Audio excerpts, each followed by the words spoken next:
ஒரு நொடியும் விடாத நேசம், கடலலையில் அறாத பாசம், ஆறாத காயங்கள் ஆற்றும் கண்ணீரில் விலகாமல், தோல்வியின் கடையாந்திரம் பார்த்தவன், கண்ணீரை தேக்கி உருகி நின்றவன்,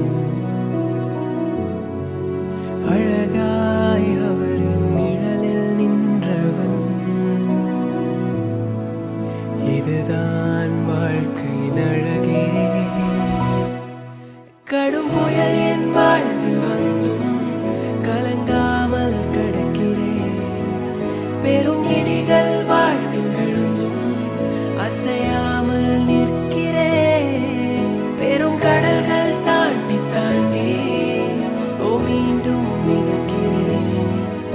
என் கப்பலின் அடித்தட்டில் என் இயேசு இருக்கிறார்.